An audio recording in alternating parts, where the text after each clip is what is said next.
Good day, my dear students. This morning, let me discuss with you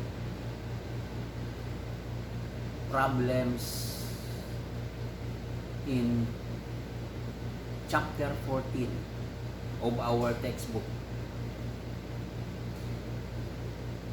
on elasticity of materials.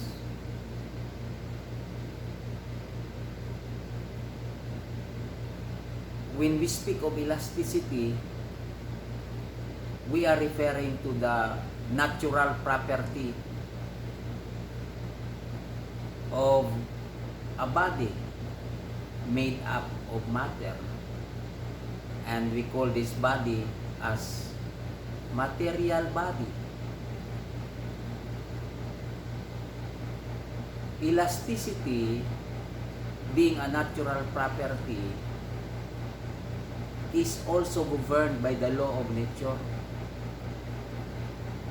And this law of nature is under the law of what we call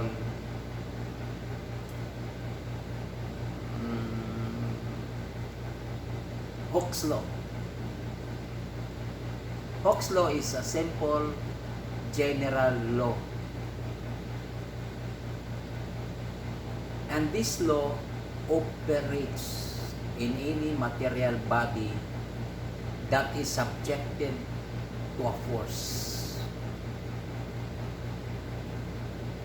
Remember your Hooke's law in your junior high school physics. You have the formula. Let me write that formula. Very simple formula. I'm going to write the formula.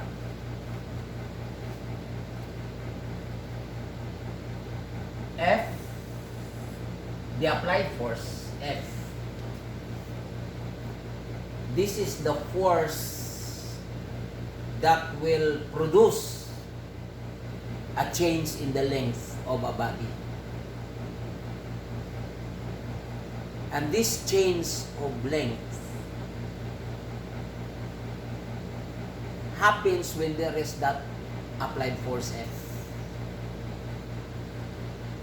According to Hooke's law, that the force applied to that material body is directly proportional to the amount of stretch delta x, or some books call that amount of stretch as the elongation. Now, this sign of proportionality will be replaced with a constant of proportionality to make this into an equation, because this is only a mathematical expression. A mathematical expression conveys an information to us that if we are going to increase the force F, the amount of elongation or stretch to that material subjected to the force F is or will increase also, because there is direct proportionality. As you increase this one, this will also increase. If you decrease the force, this will decrease also. That is the information this mathematical expression is giving us. But how much is the amount of stretch? How much is the elongation? This cannot provide us the answer. And so, we are going to make this more useful. This one, we will turn this into an equation. change the sign of proportionality to a sign of equality. So, when we are going to change this one to a sign of equality from a sign of proportionality to a sign of equality, we are going to introduce a constant of proportionality. Let us just say K, or any letter will do. But normally, as a tradition or the usual representation of that constant of proportionality is K in classical physics. Okay? But even if this is the usual representation or symbol of a constant of proportionality, that does not prohibit you or anyone to make another sign of constant of proportionality. Let us just go by the book. K, the book is using K. Then, delta X. With this, with the amount of elongation, and this constant is a constant, and I was giving you yesterday a table of constants of elasticity. Okay? So it's given.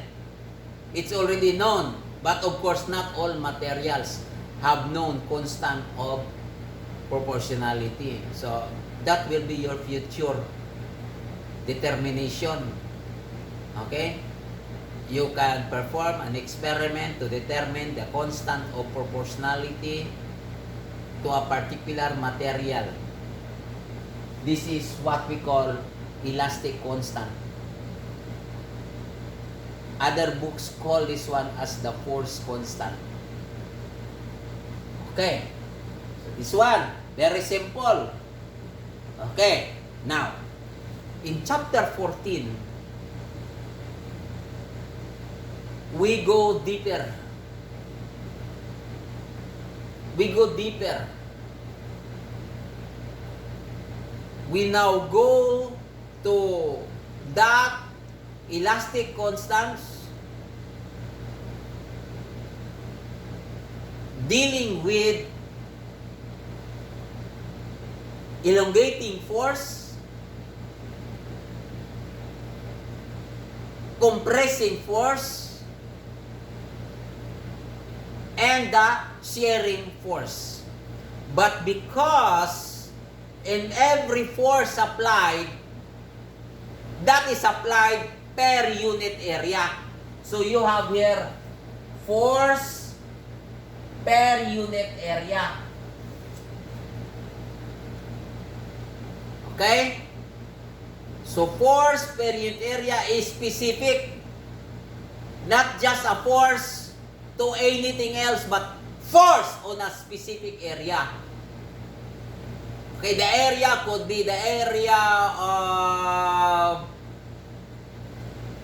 a rectangle, could be the area of a circle, or any irregular bodies. The area of those irregular bodies, where on that specific area, force is applied. And when there is force per unit area, we call this one as the stress.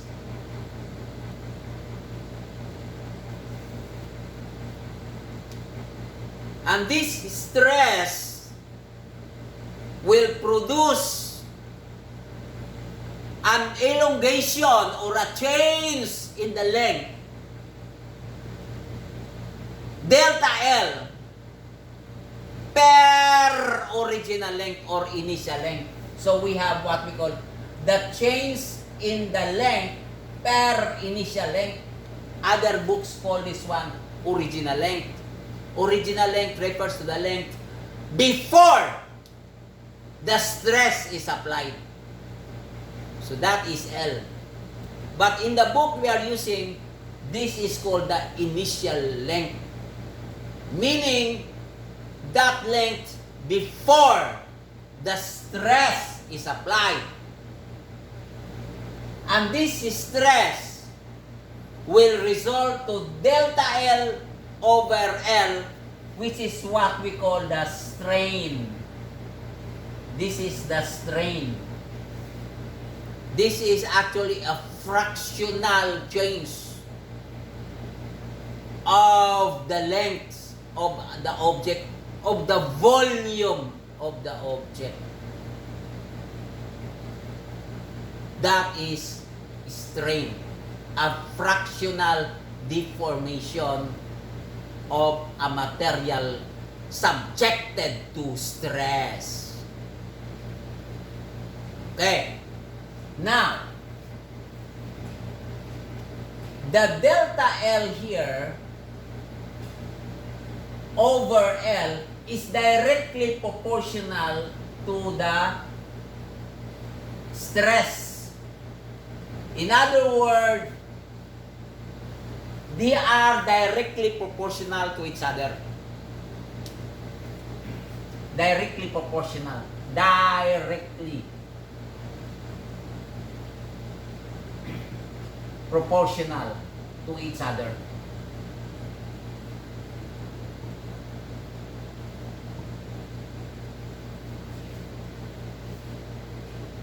Strain is directly proportional to the stress. Stress is directly proportional to the strain. We increase the stress, the strain increases. We reduce the stress on the material, the strain reduces. That is what we mean by direct proportionality. You have that in your junior high school physics. Okay? Okay. Now, again, this is a mathematical expression. In order this mathematical expression becomes more useful, we are going to change the sign of proportionality to a sign of equality. So change this one to a sign of equality. Then we introduce a constant of proportionality. In the case of stress and strain, tensile stress and tensile strain, when we say tensile stress, it is the stress that increases the length of the object. That is tensile. There is tension. Tension, it's a noun form of a force. Tensile is adjective. So this stress is a kind of force per unit area applied to change the length of the object, delta L over L.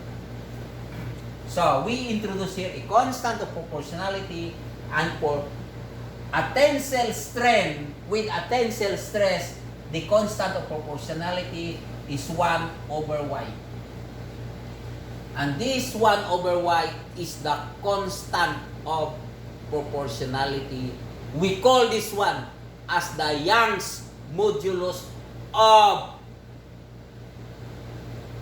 elasticity. Young's modulus of elasticity.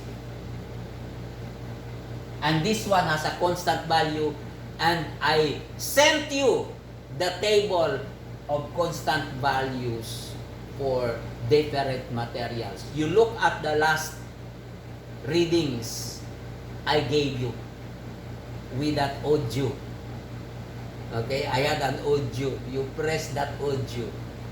I was explaining this one already yesterday. But then, I have to repeat this one on the board so that you will be clarified further. Okay? Okay. Young's modulus. Then, if we have delta L, delta V over V, the modulus of elasticity, this is 1 over B. This is what we call the bulk modulus. Okay? F over A. This is the bulk modulus where you are going to change the volume. You compress the object. The result here will be a negative because you are reducing the volume. When you are dealing with the volume, you use this equation. Dealing with the volume, there is a stress applied to reduce or change the volume. Use this equation. Okay? Usually, the kind of stress applied here is what we call the compressive stress. Other books simply call this F over A as the volume stress. Whichever, they refer to the same concept. Okay. Then, another equation in order for you to understand elasticity of materials, you will have here delta X over H is equal to 1 over capital letter S F over A. This is the shear modulus. Shear modulus. The shear modulus of elasticity. This is the bulk modulus of elasticity. This is the Young's modulus of elasticity. Young is actually a family name of the person who pioneered in the study of the elasticity of materials. This one has no name. If only you were the first to have a study on bulk modulus, then there will be a name. Your family name will be carried. This one also, no name. Because we cannot, or the scientific community cannot have a particular determination who was the first to study about shear modulus. Shear here, by the way, this is the shearing stress. This is the volume stress. This is the tensile stress. Tensile, you change the length. Volume, you change the volume. How about shearing stress or the shear stress? What is that? Well, you just imagine something. Imagine something. Okay? You imagine something. You want to apply a shearing stress, you are going to twist this one. Okay? So you are applying a shearing stress here. Okay? When you open this one, you apply a shearing stress. Okay?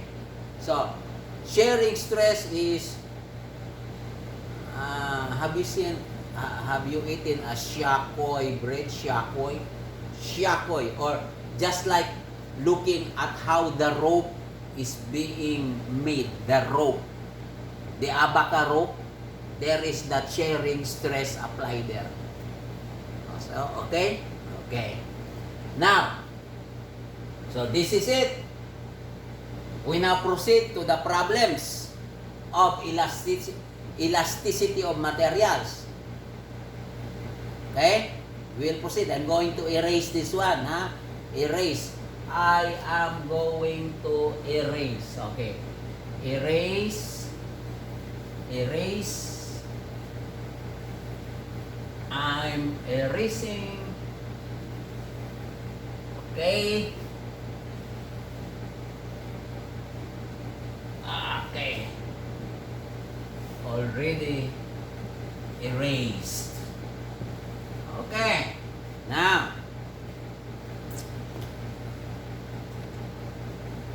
when we say elastic material, we mean that that material, when being acted on by a force, that material, after the force is removed or withdrawn from that material, such material will return to its original length, size, or shape. Okay? What part of your body is elastic?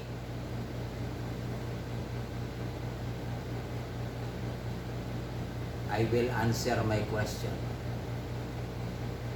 Nose. You have a nose, right? I also have. I'm going to pull my nose. Pull, ha? Oh, pull.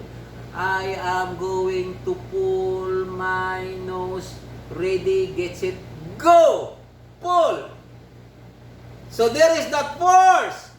I'm going to withdraw. Remove the force. Remove. My nose returns to its original size, shape, or form. My nose is elastic. Your skin is elastic. This one, for instance, I have here a spiral spring. A spiral spring. I am going to apply a force there. Then that applied force will be withdrawn, removed. It returns to its original length, original shape, size, or form. This body is an elastic body. Another spring, this one. I'm going to apply a force. Okay, but it is harder for me to apply a force. Release, withdrawn, then it returns to its original shape, size, or form. So these are elastic materials. Your nose is an elastic material. An elastic material or elasticity is the natural inherent property of a material body to return to its original shape, size, or form after a deforming force is withdrawn. After a stretching force is withdrawn. So no matter what you do with your nose, because you want your nose to be a little bit higher from your face. Just a little. You want to stretch that? I'm sorry, it will just return to its original form because your nose is elastic. However, when the force applied on this or on this, when the force is applied, exceeds, is beyond the limit of elasticity, then this body will no longer return to its original shape, size, or form when that deforming force is beyond the limit of elasticity. Beyond the limit of elasticity. No more writings. I thought there are writings. Okay. So, if I'm going to stretch this one with a stretching force beyond the limit of elasticity, this one will happen like this. This same string.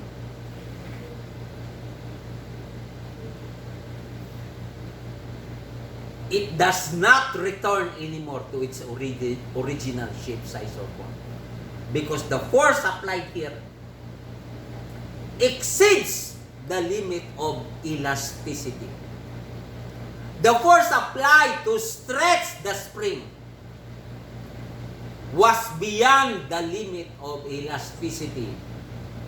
If that is so, this body did not return anymore to its original shape, size, or form.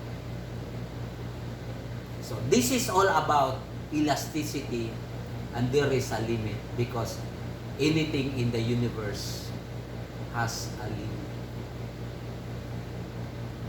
Our life has a limit.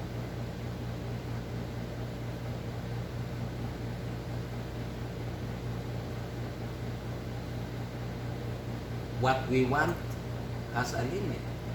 It is limited by our resources. It is limited by the circumstances of the situation. So everything in the universe, not only on earth, in the universe, beyond the earth, there is always a limit.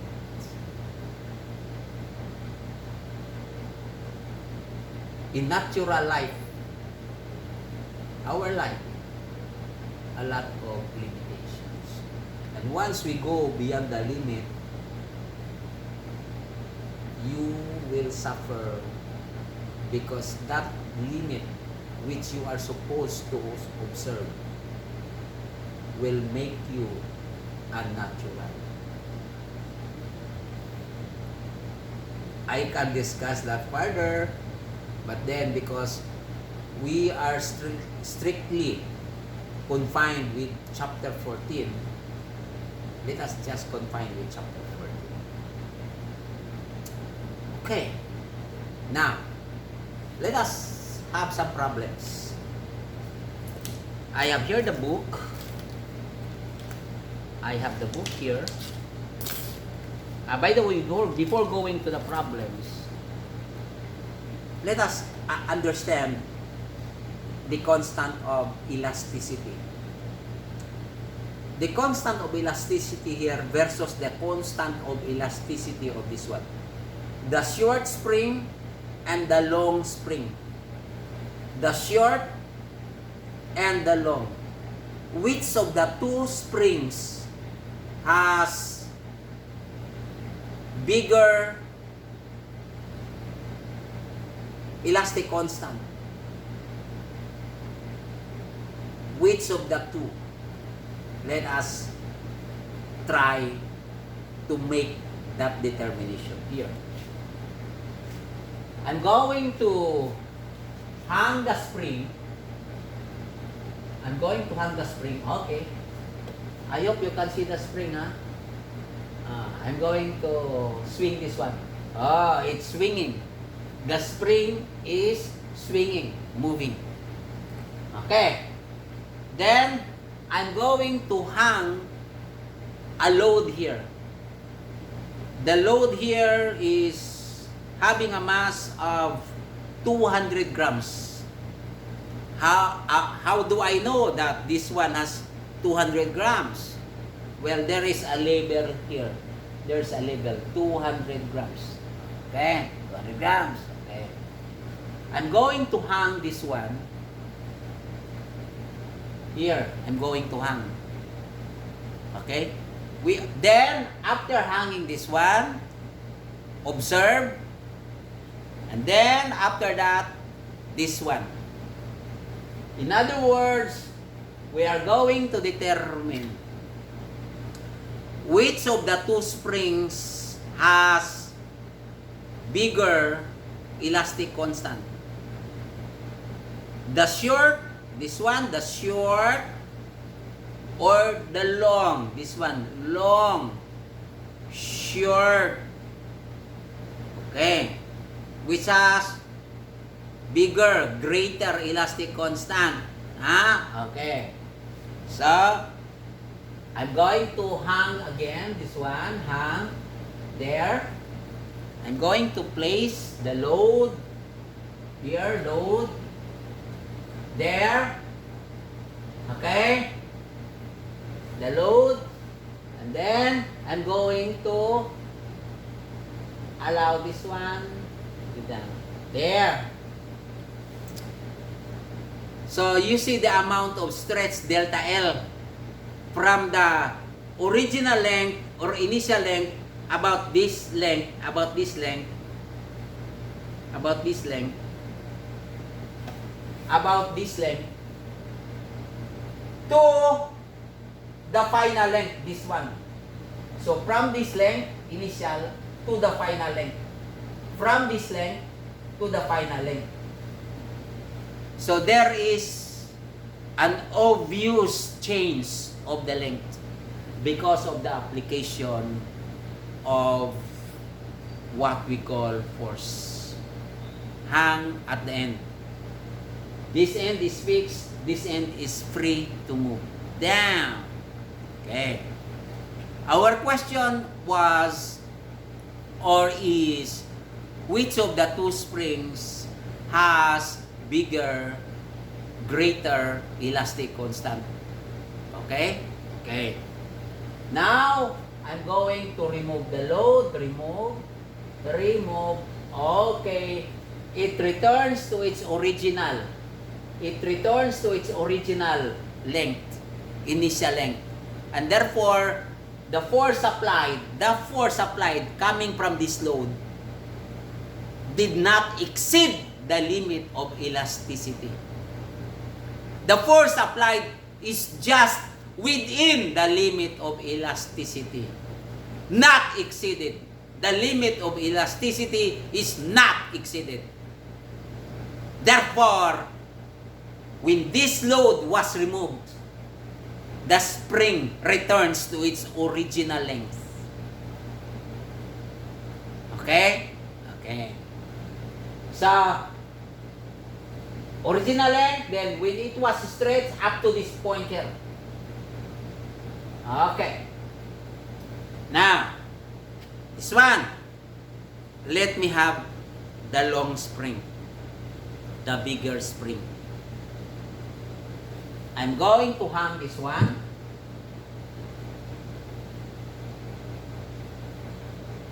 Hang there. We are doing this one, we are doing this demonstration for us to determine which of the two springs has greater elastic constant. The short or the long spring. Okay. So you have seen the short spring and the amount of elongation using this load. Now we go to the big spring, the long spring. We are going to hang the same load, so the same force applied. Ready? Get set. Oh! Almost not noticeable deformation. Not observable elongation. Not observable change in the length. But there is if we are going to measure it. Inside the classroom, we will be measuring it using the vernier caliper. Not the meter stick. Because the meter stick may not give us a better result. It will be the vernier caliper. So here, the amount of force coming from the load, the weight of the load, resulted to an elongation of the spring which is almost not observable. We need an instrument to measure the amount of change in the length. As to the question, which of the two springs is having greater elastic constant? We go back to the question, which of the two has greater elastic constant? The short or the long? What is your answer?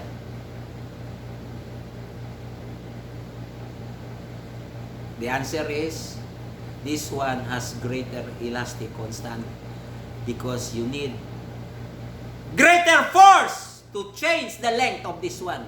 You need greater force, stronger force. bigger force to stretch this one. This one, the same force applied. For this one here,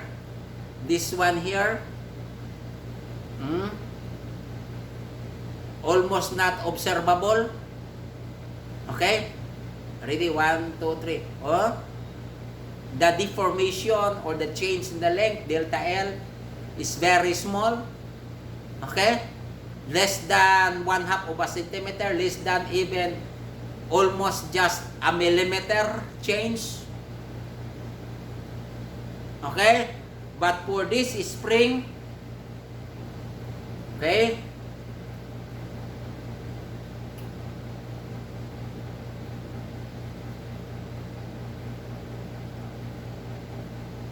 very obvious change.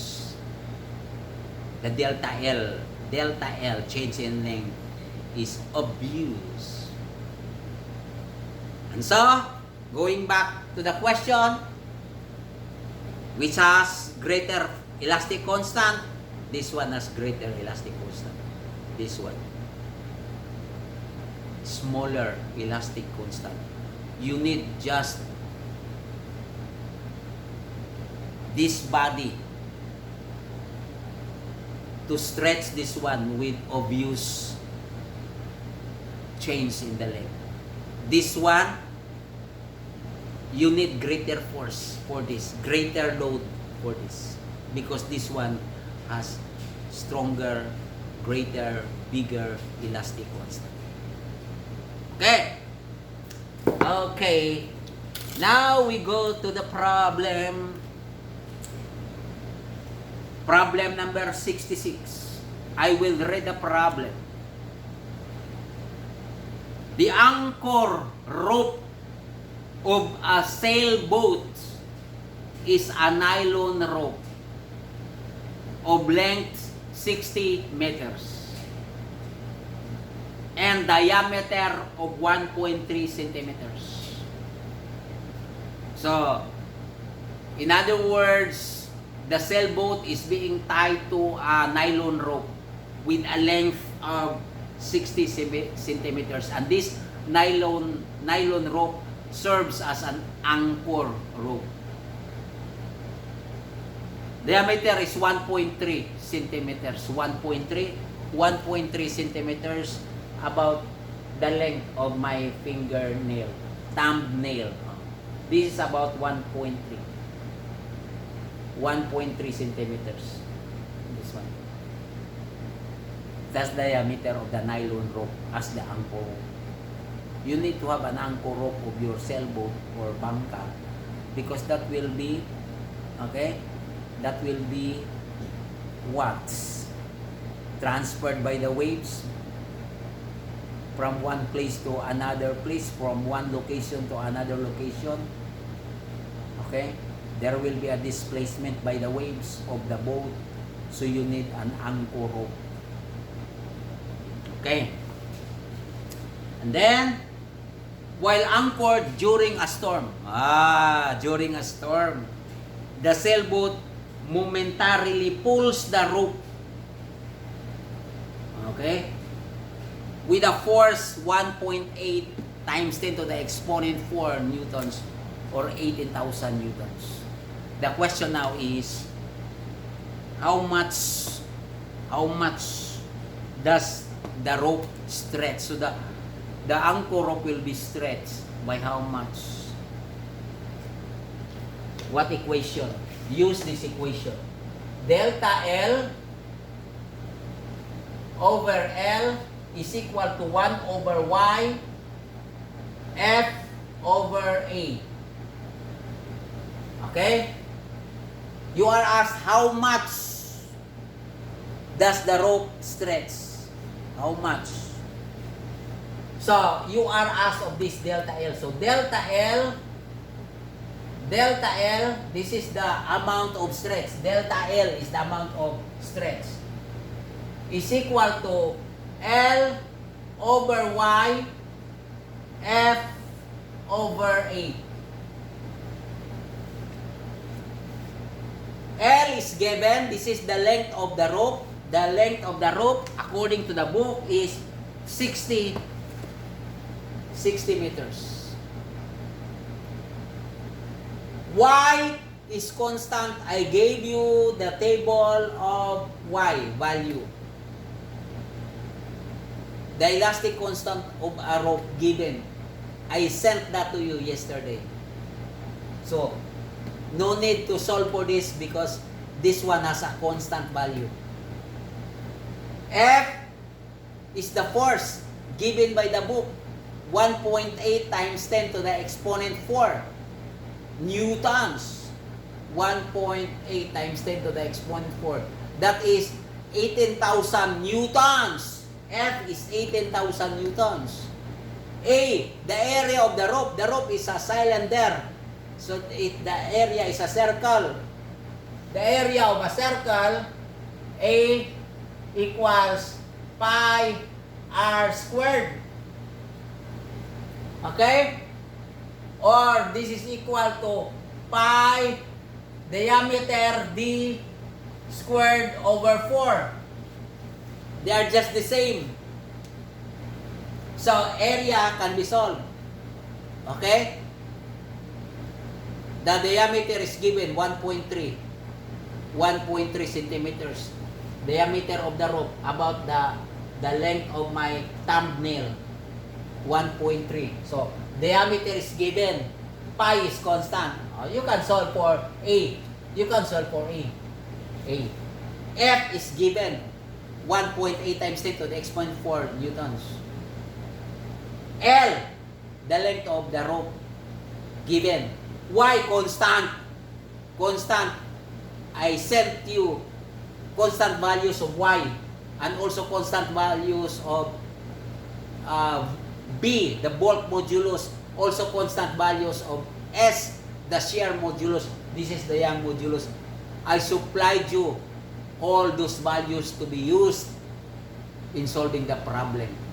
In this case, you need to get the value of the Young's modulus of nylon on the table. So you can solve for 66. So this is problem 66. Problem 67. Problem 67. A piano wire of steel of length 1.8 meters and radius of 0.30 millimeters is subjected to a tension of 70 newtons by a weight attached to its lower end.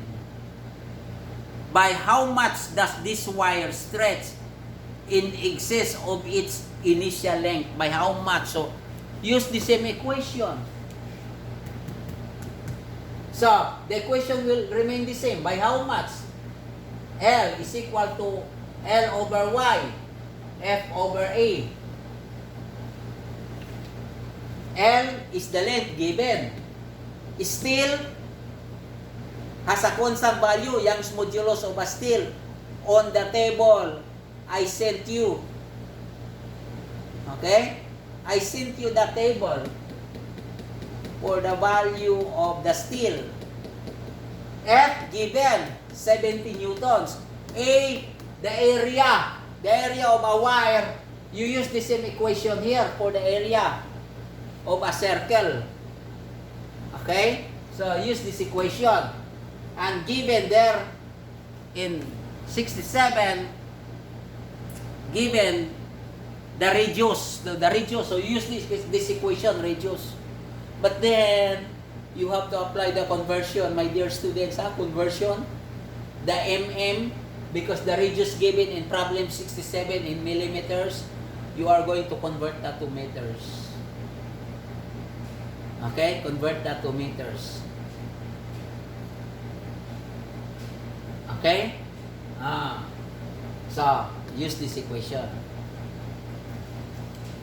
68. An elastic cord. Okay. I will read the problem 68. An elastic cord is 5 meters long and 1 centimeter in diameter and acts as a spring with spring constant of 70 newtons per meter. What is the Young's modulus of this material? What is the Young's modulus of this material? You are going to use this equation, Young's modulus, 68. Use this equation, Young's modulus. The same equation, but we cross multiply. So, Young's modulus Y is equal to L over delta L F over A.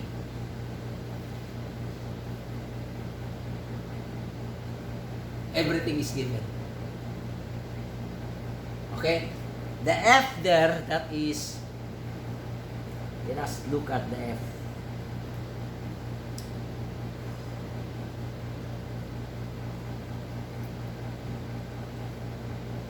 The F there is 70 newtons per meter. Okay, the F there is 70 newtons per meter. This is given, 70 newtons per meter. The area there is also solvable because the diameter is given. So, diameter is given, you can get the area.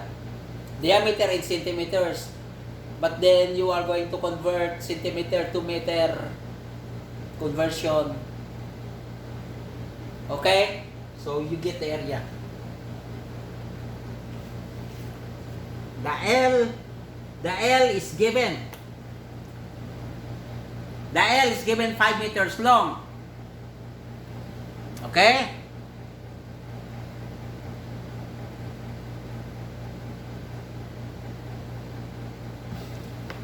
The L is given 5 meters long. And then,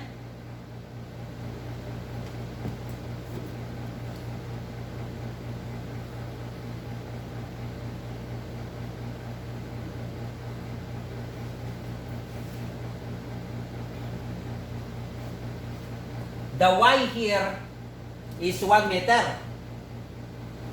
Okay? The L here is 1 meter. So everything is given, you can solve the problem. The rest of the problems using this equation, except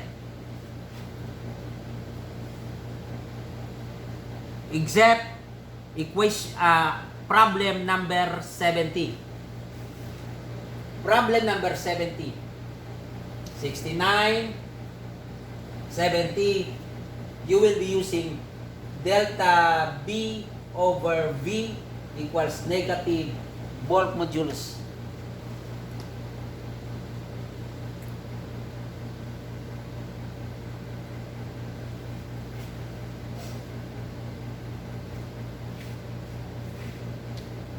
One over B delta F over A. And you are asked 70, what is the change in the length? So you are asked of 70. 70 is what fraction of the original volume? Okay, what fraction of the original volume? And so, you will be having here one. By the way, this is negative because negative here indicates in the equation there is a negative sign here because it indicates a reduction of volume. So you are asked the fractional. Let me go to the original. Delta B volume delta V over V, the volume, equals 1 over negative B F over A. Okay? Let me check. That is correct. Okay. Then you are asked, the question here for 70 is, what fraction of the original volume, 1470? Okay. what fraction of the original volume does the final volume of steel occupy? So, to solve the problem, you will be using this equation. This is the only problem when you use this equation. That's the only problem. I gave you problems number 66 up to 74. 66, 67, 68, 69, 70, 71, 73, 70, 71, 72, 73, 74. Okay? Problem 70 is using this equation. The rest are using this equation. Okay? So, fractional, change in the volume you use. This is being asked. This is given, constant. Constant on the table I sent to you. Bulk modulus. This is given. Okay? Problem 70, given. A pressure or given.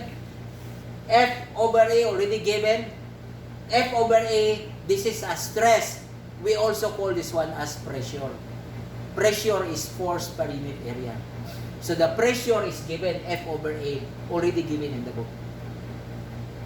Okay? Okay, so our final exam, which will be, because remember our exam, the first will be tomorrow. There are 2 exams tomorrow. Then, tomorrow is 21, so 23, I'll just give you the things you are going to study for the last exam. You study about problems 14 to 17. I am going to give a problem on what I discussed. Okay? Bye.